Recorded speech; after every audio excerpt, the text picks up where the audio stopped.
আজ 15ই আগস্ট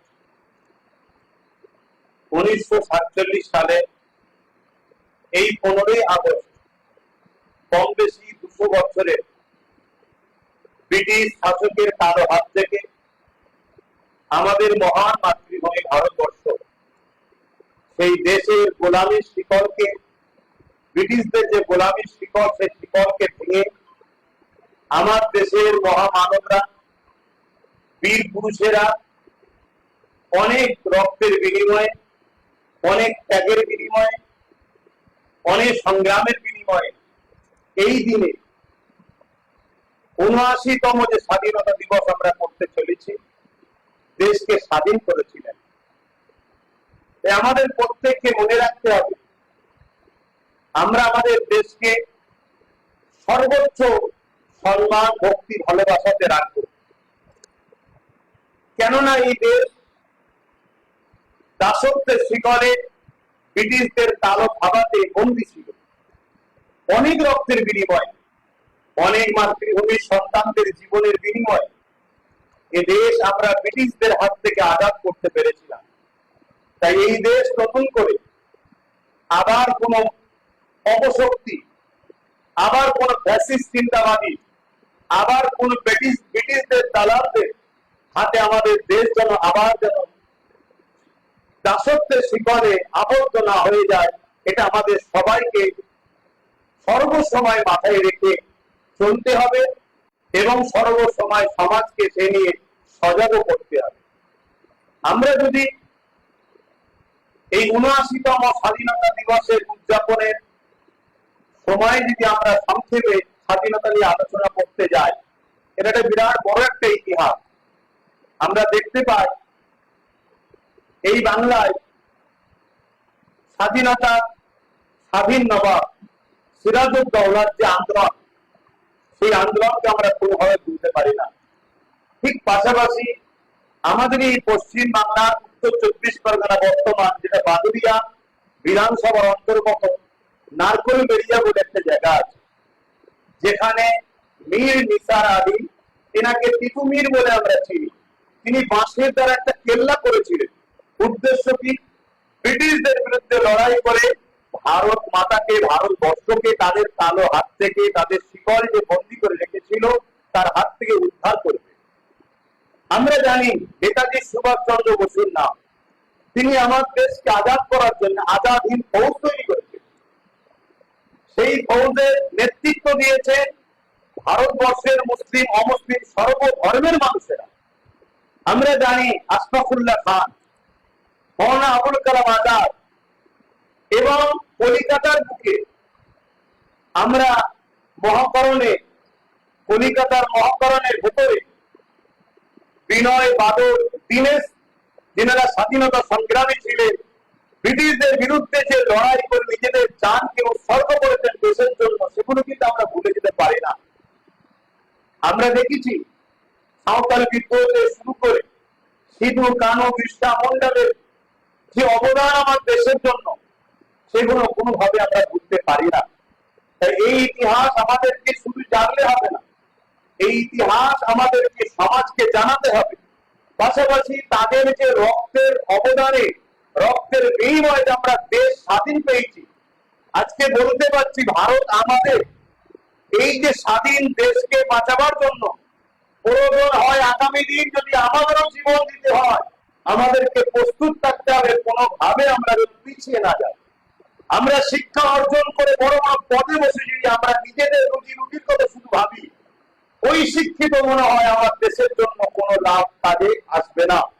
আমাদের যেমন নিজেদের জীবন ব্যবস্থার কথা ভাবতে হবে, পাশাপাশি আমরা ওই শিক্ষা অর্জন করব যে শিক্ষা আমার দেশের সার্বভৌমত্বকে নিরাপত্তা দেবে, যে শিক্ষা আমার দেশের কল্যাণের জন্য লাগবে, যে শিক্ষা আমার দেশের হিন্দু, দলিত, আদিবাসী, শিখ, পাঞ্জাবি সমস্ত ধর্ম বর্ণের, বিশেষ করে মুসলিম সমাজ আমরা রয়েছি, আমাদের সমাজের সবার কল্যাণের কাজে লাগবে। আমাদের ঘরে সেই শিক্ষাটাও অর্জন করতে হবে।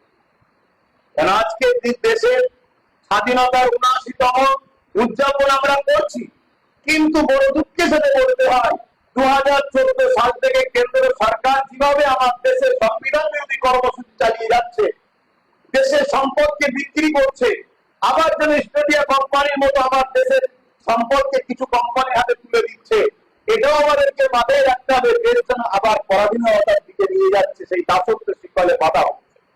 তাই প্রত্যেকটা জাতি, প্রত্যেকটা মানুষ, প্রত্যেকটা শিক্ষাবিনায় সব জায়গায় দেশকে বাঁচাবার জন্য আমাদের এই সজাগ শিক্ষার প্রয়োজন আছে। এখানে শিক্ষক মন্ডলীরা রয়েছেন, এনারা আপনাদেরকে অবশ্যই পর্যন্ত শিক্ষা দিচ্ছেন, আগামীতেও দেবেন। আজকের এই স্বাধীনতা দিবসের সংক্ষেপ এতটুকুই বলবো, আসুন আমরা স্বাধীনতা যে স্বাদ ভোগ করছি, আমাদেরও নতুন প্রজন্ম যে জেনারেশন আসবে, আপনাদেরও নতুন প্রজন্ম যে জেনারেশন আসবে, তাদের জন্য আমরা দেশকে সেই রকম সুন্দর, ধর্ম নিরপেক্ষ এবং বিশেষ করে ডক্টর বাবা সাহেব আম্বেদকরের যে রচিত সংবিধান, সেই সংবিধান আমরা যেন দেশের মানুষের কাছে সর্বসময় রেখে যেতে পারি।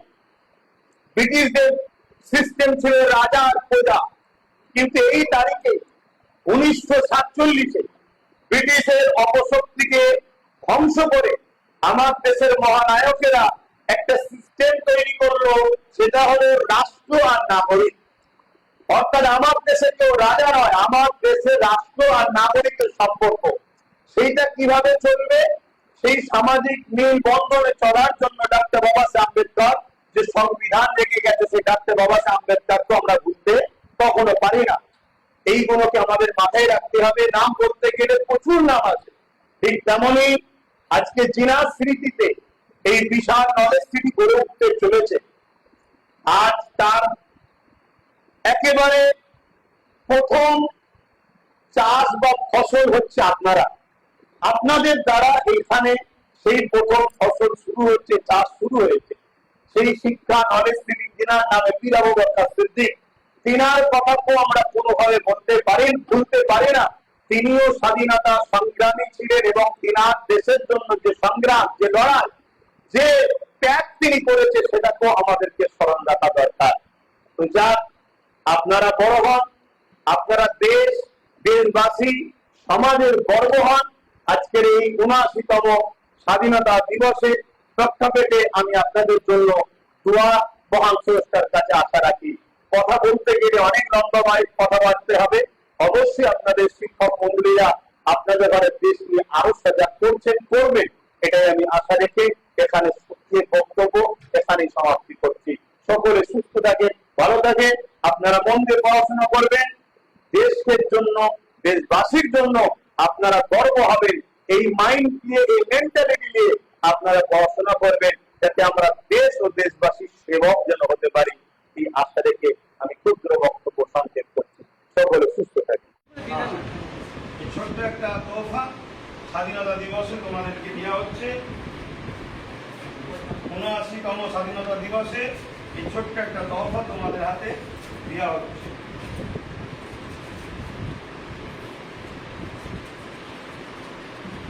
বাকিটা সমাধান অনেক বড়।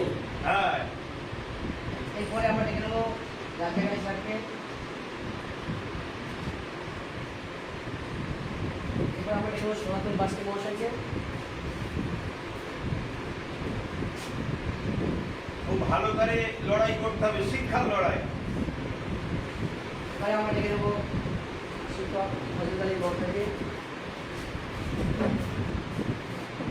এরপর আমরা দেখে নেবো আবু হোসেন স্যারকে।